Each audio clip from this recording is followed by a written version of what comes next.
Time to Talk Tuesday, where your local realtor, Antonio Newton, discusses the local market and common issues, providing quick solutions, creative ideas, as well as tips for investors, home buyers, and homeowners.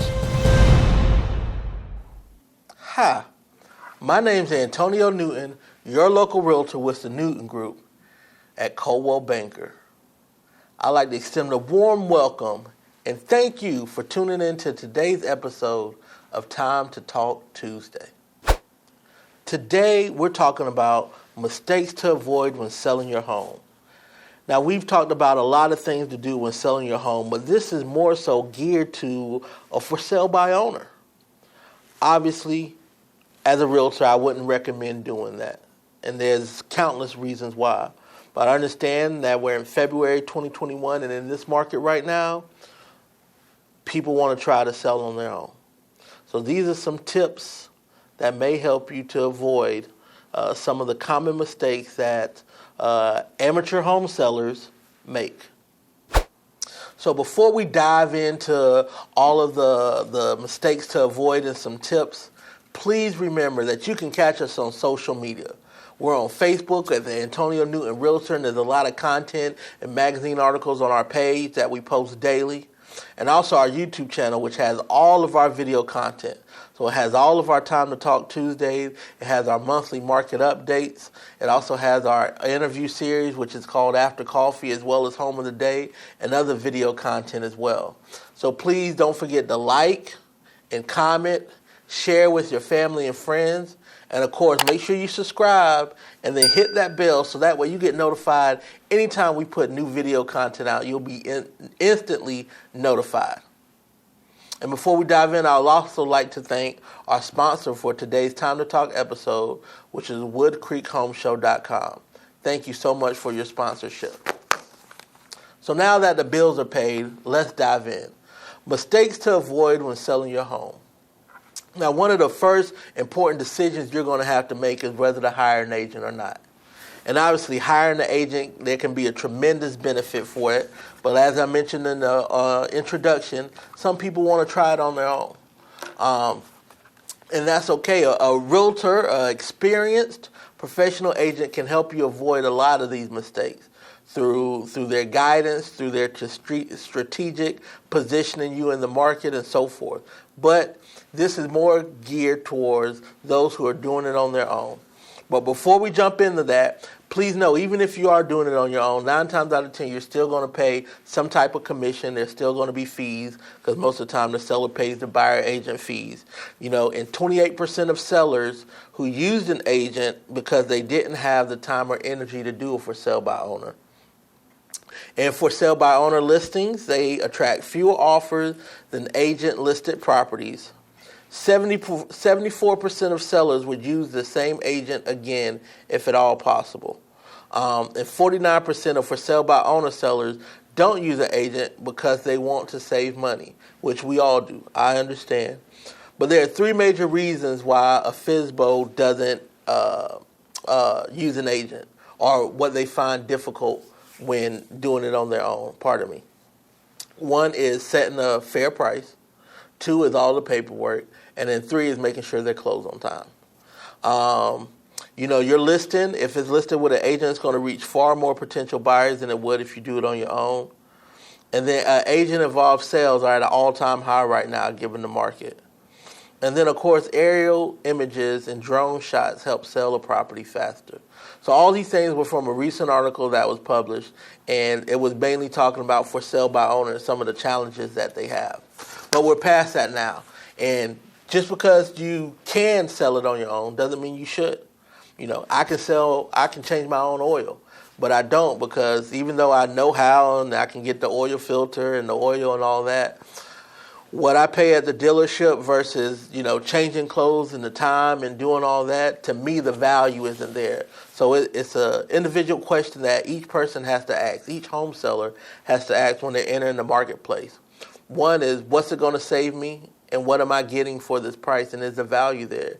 And if you feel like the value isn't, then you can try it on your own. And this video is for you. So one of the first things to avoid is to be emotional. We know you bought that house, and especially if it was your first house, it's very near and dear and fond, and a lot of fond memories there for you. But once you decide to sell it, it's no longer your house. It now becomes a business transaction, and you're a salesperson. And your house now belongs to the market. So people may come criticize your paint colors, the way you decorate it, your curtains, or what have you, the granite you picked out. But don't take those things emotional. And try to remember, a lot of buyers in that situation, they're emotional too. This may be their first house that they're purchasing. Or maybe they're leaving for another reason because maybe a spouse has passed away or a child, or they have to relocate for a job. So there's a lot of emotions around buying as well as selling property. So you as the homeowner, try to take your emotions out of the transaction. And try to look at it as just a business transaction, and you are a salesperson that has to accomplish a goal. And that goal is to get the best price and the best terms for your house that's going to fit you. And remember, you want to get top dollar. It's important that you want to get top dollar. But if you don't use a real estate agent, remember there's going to be some research that you got to go into making sure you get the right price. You know, you're going to have to go through and get the comps to find out what things have sold for recently in your area and in your neighborhood. You know, have you walked through those houses? Are they comparable to yours? You know, are they in the same condition? You know, they may be the same size and bedrooms and bathrooms, but is it updated? Is it not updated? Is it painted? Does it have new flooring? So all these things are going to help affect value, and you're going to have to do the research if you don't have an agent to make sure that you have a fair market price for your home. And then also you want to make sure you got to market your home. So are you putting it out there? One of the big things is don't skimp on the listing photos. You know, like people say, they eat with their eyes before they eat with their mouth.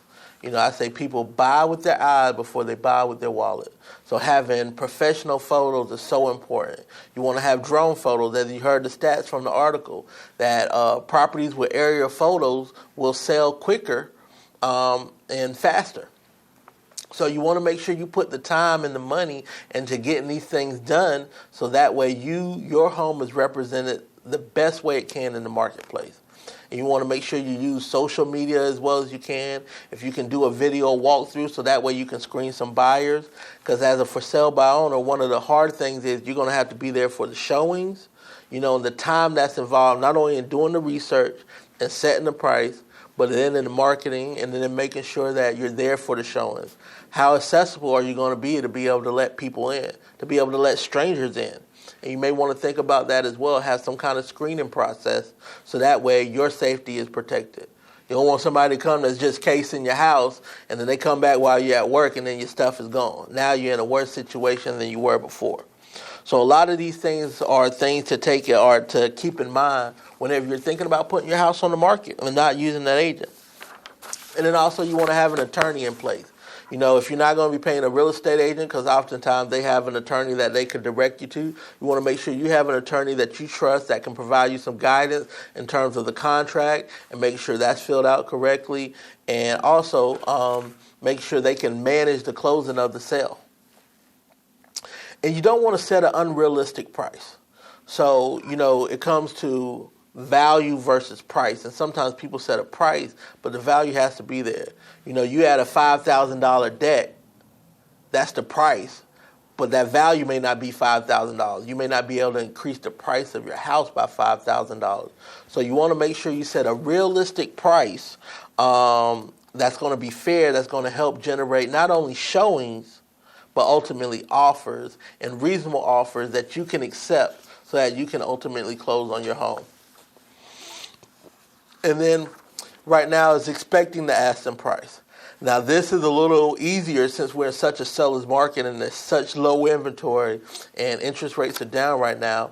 But oftentimes buyers will know that you're doing it for sale by owners, so they may send you a price that is not your asking price, and it may be lower. It may be significantly lower. And this will go back to, are you going to get emotional about it? Are you going to say, I can't believe they sent this? You know, I always refer back to, let's accept or counter rather than reject, because you never know what that buyer may come up to. So it's important that you take those emotions out and that you be prepared for all situations and expectations. And one, if you have an unrealistic price, then that offer may be more realistic than you think.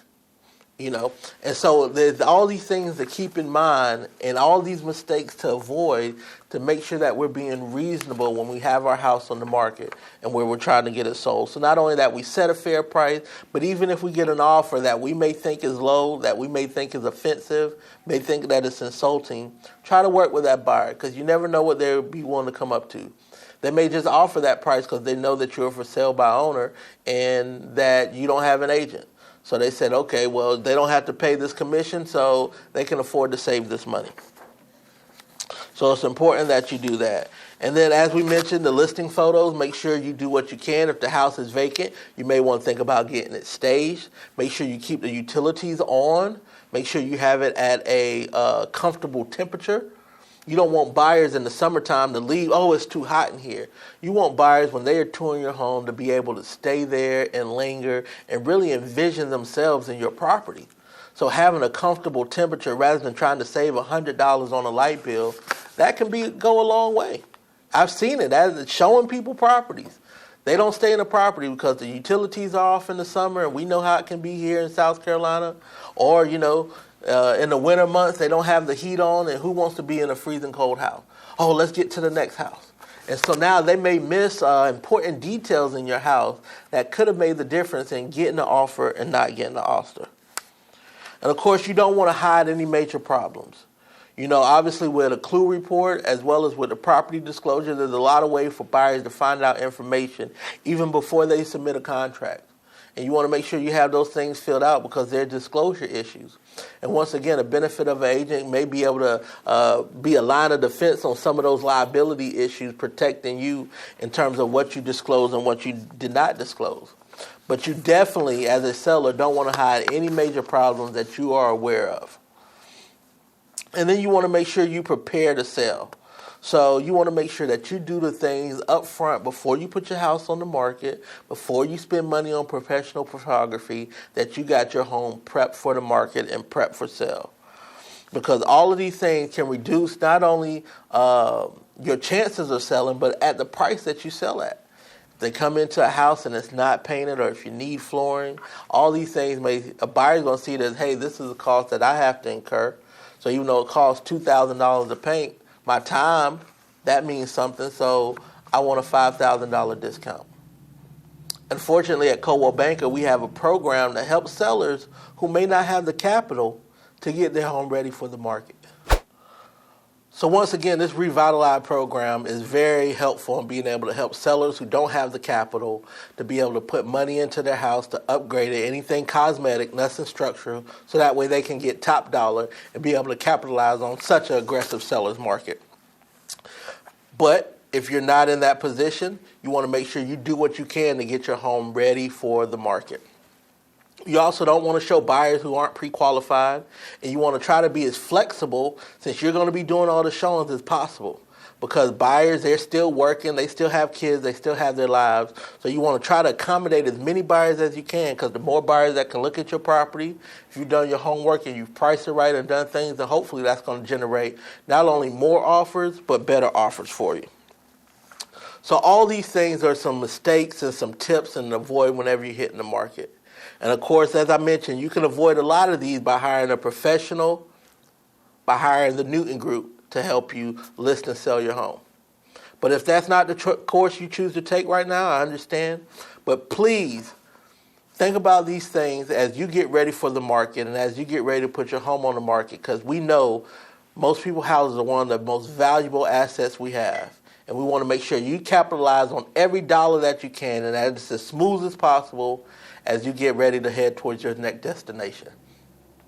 So if you're thinking about selling on your own, good luck. And if you need some help, please reach out to me, Antonio Newton with the Newton Group at Coldwell Banker. And what we can do is do a free market evaluation, no obligation, and meet with you, give you some strategies on how to set yourself up so that way you can have success in selling your home. And not only will you sell it, but you'll sell it for top dollar and quickly and as smooth as possible. So you can reach me at 803-608-2597. And of course, you can email me as well. You can call or text that number. And I'd love to be able to show you what the Newton Group can do for you. And if you are for sale by owner and you like our for sale by owner first aid kit, please reach out to me and I will either email it to you or I'll personally drop it by your address. Thank you so much and have a great day. And until next time, stay safe.